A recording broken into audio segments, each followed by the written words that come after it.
warahmatullahi wabarakatuh. Perkenalkan, nama saya Titik Fitriani Muslimin, SPD MPD. Saya adalah salah satu dosen pada program studi Pendidikan Matematika, Fakultas Keguruan dan Ilmu Pendidikan, Universitas Sawer Gading, Makassar.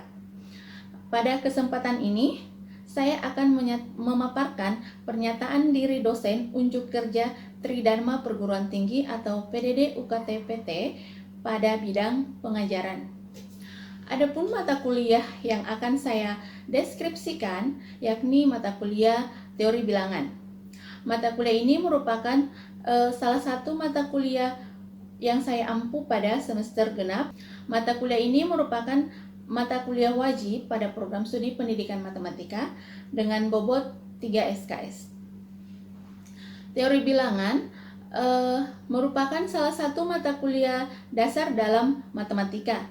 Semesta pembicaraannya adalah himpunan semesta semua bilangan bulat. Kan dalam beberapa pembahasan hanya terbatas pada himpunan bilangan asli. Manfaat dari penguasaan materi-materi dalam mata kuliah teori bilangan ini akan sangat membantu mahasiswa dalam pembelajaran aljabar, khususnya yang berkaitan dengan aritmetika. Capaian pembelajaran yang diharapkan setelah mempelajari mata kuliah teori bilangan ini, yang pertama yaitu mahasiswa mampu memahami tentang sistem bilangan bulat. Yang kedua, mahasiswa mampu memahami tentang konsep induksi matematika dan penerapannya dalam pembuktian matematika. Yang ketiga, mahasiswa mampu menjelaskan konsep keterbagian bilangan bulat dan basis bilangan. Selanjutnya, mahasiswa mampu menjelaskan konsep bilangan prima dan teorema-teorema tentang bilangan prima. Dan mahasiswa mampu menjelaskan tentang kekongruenan dan aplikasinya dan kekongruenan linear. Selanjutnya, mahasiswa mampu menjelaskan tentang teorema-teorema Fermat, teorema Wilson, dan teorema Euler, dan pemecahan masalah terkait materi-materi pada teori bilangan itu. Nah, dalam mata kuliah teori bilangan ada beberapa materi yang akan dipelajari mahasiswa. Di antaranya yaitu yang pertama sistem bilangan bulat, yang kedua induksi matematika dan teorema binomialnya, yang ketiga keterbagian pada bilangan bulat, keempat basis bilangan, yang kelima bilangan prima dan faktorisasi tunggal, yang keenam kekongruenan dan aplikasinya, yang ketujuh kekongruenan linear, kedelapan teorema Fermat dan teorema Wilson, kesembilan fungsi aritmetik, 10 teorema Euler, dan terakhir akar primitif dan indeks. Dalam proses belajar mengajar untuk memudahkan penyajian dan penyampaian materi, saya menyajikan materi dalam bentuk slide PowerPoint dengan menggunakan beberapa buku referensi sebagai acuan. Selanjutnya, sistem pembelajaran yang diterapkan dalam proses belajar mengajar yakni pembelajaran secara hybrid learning, yakni pembelajaran gabungan antara pembelajaran secara daring maupun pembelajaran secara tatap muka. Nah, dalam pembelajaran baik secara daring ataupun luring, saya tetap menerapkan pembelajaran dengan sistem student centered learning. Jadi, dalam proses belajar mengajar, pembelajaran tetap berpusat pada mahasiswa. Beberapa metode atau model yang pembelajaran yang diterapkan untuk mendukung sistem student centered learning ini antara lain interactive learning, yakni pembelajaran yang merujuk pada diskusi dan saling berbagi antar mahasiswa di dalam pembelajaran. Yang kedua, model project based learning. Nah, pembelajaran ini menitik beratkan proses belajar yang memiliki hasil belajar berupa produk atau proyek di akhir pembelajaran. Selanjutnya, problem based learning, yakni penyajian masalah untuk merangsang inovasi dan kreativitas mahasiswa dalam pemecahan masalah. Dan yang terakhir yaitu model cooperative learning, yakni melibatkan sejumlah kelompok-kelompok kecil mahasiswa untuk bekerja sama dalam proses pembelajaran. Itulah metode-metode, model-model yang sering saya gunakan dalam proses belajar mengajar secara daring maupun luring. Keunggulan-keunggulan dari model-model ini adalah model-model ini dapat meningkatkan keaktifan mahasiswa di dalam proses belajar mengajar, meningkatkan minat, inovasi dan kreativitas mahasiswa itu sendiri. Nah, berikutnya yakni assessment. Untuk proses penilaian atau assessment saya lakukan secara akuntabel. Penilaiannya menganut prinsip akuntabel dengan kriteria yang jelas dan prosedur-prosedur yang jelas yang telah disepakati pada awal perkuliahan, khususnya di kontrak perkuliahan. Nah, adapun presentasi yang telah disepakati dengan mahasiswa yakni 20% untuk keaktifan, 20% untuk tugas, baik itu tugas mandiri ataupun tugas kelompok, dan 20% untuk UTS serta 20% untuk ujian akhir semester atau UAS. Prinsip asesmen akuntabel ini dipilih dengan harapan mahasiswa mampu mengetahui dan menilai kemampuan mereka sendiri secara mandiri. Nah, demikianlah pemaparan deskripsi mata kuliah teori bilangan, dan berikutnya akan disajikan cuplikan video rekaman pembelajaran yang saya lakukan secara sinkronos atau tatap muka pada real classroom.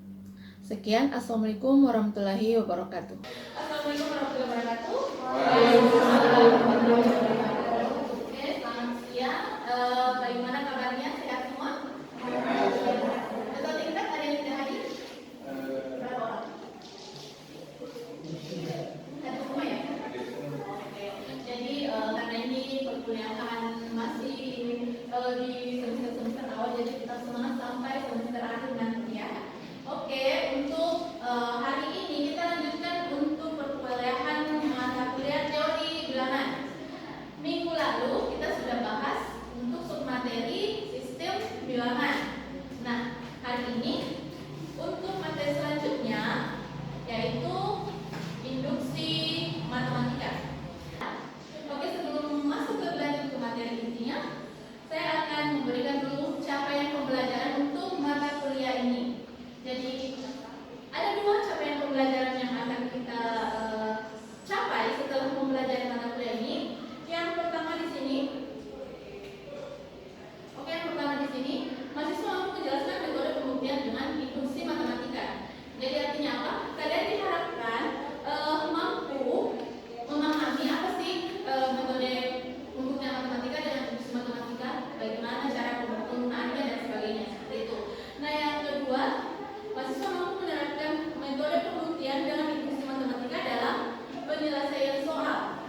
Oke, lanjut. Nah, jadi apa sih sebenarnya induksi matematika itu? Nah, di sini beberapa pakar menyebutkan induksi matematika ini salah satu metode pembuktian yang sah dalam matematika.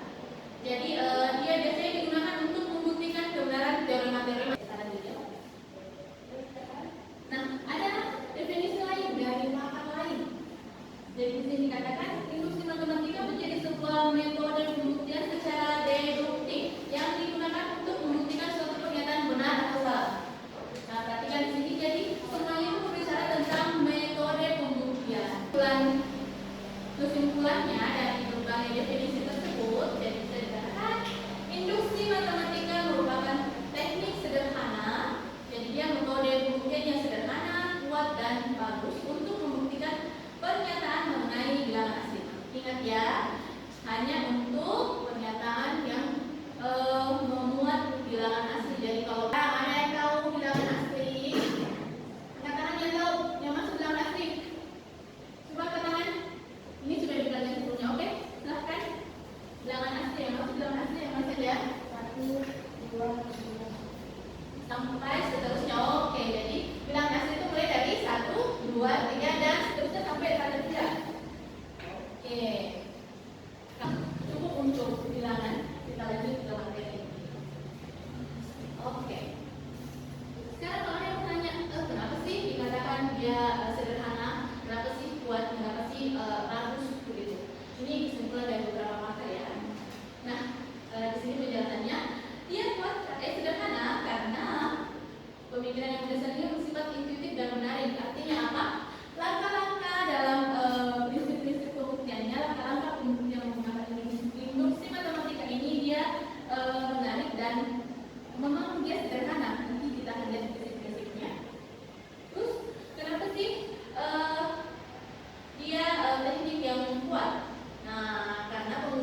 Sekarang ini 1/2 K tambah 1, K tambah 1 tambah 1 berapa? K tambah 2. Oke. K tambah 2 sama tidak? Masih kelihatan tidak sama ya? Tidak sama ya? Jadi caranya apa? Ini kita sesuaikan dengan ini. Jadi arahkan apakah dia bisa ketemu setelah disederhanakan ini ceritanya, apakah dia bisa ketemu model seperti ini. Oke?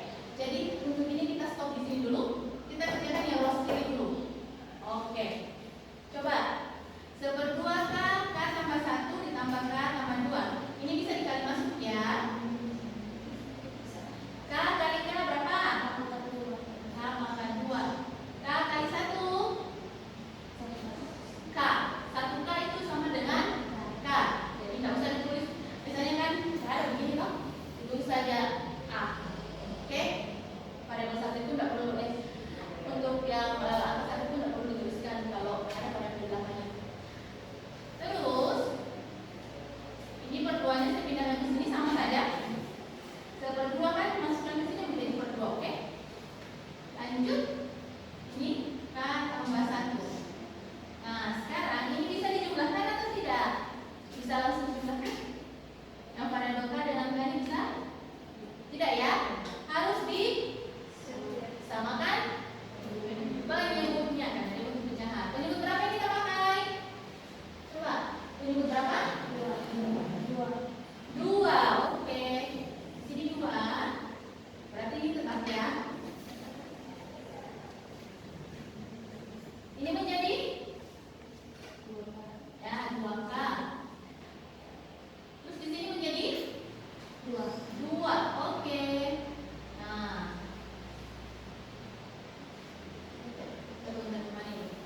jelas ya? Jadikan order K tambah 2K tambah 2. Jadi sudah tahu ya ini dari mana kenapa berubah jadi 2K tambah 2 karena karena disamakan penyebutnya. Menjumlah pecahan tidak bisa dijumlahkan kalau penyebutnya berbeda ya. Nah ini sudah bisa dijumlahkan? Bisa. Yang mana yang dijumlahkan? Pak? Oke. K pangkat 2 ditambah K tambah 2K berapa? 3. 1 ditambah 2 kan? 3 ya. Sisa 2. Ini ya. Tetap per 2. Sudah sama tidak ini dengan ini? Belum? Belum.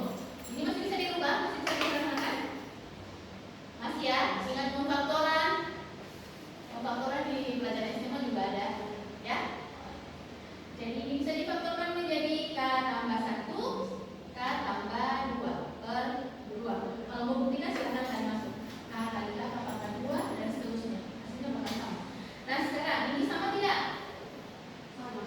Sama? Yang lain? Yang lain? Sama? Oke. Karena sama ini berarti benar. Karena ini sama dengan ini, jadi dia benar. Jadi kesimpulannya, ingat ya kalau jangan soal begini kesimpulan ya. Jadi kesimpulannya ini untuk pernyataan ini dia benar berlaku untuk bilangan asli n lebih dari 1. Jelas ya? Jadi ini langkah-langkah untuk ilustrasi matematika. Jadi hanya 2 langkah, simple. Ada pertanyaan sampai di sini sebelum kita lanjut mengerjakan tugas supaya kalian lebih paham, kalian harus mengaplikasikannya sendiri kan? Ada pertanyaan sampai sini? Jelas ya? Jelas?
Ya, ya, kelihatan dulu.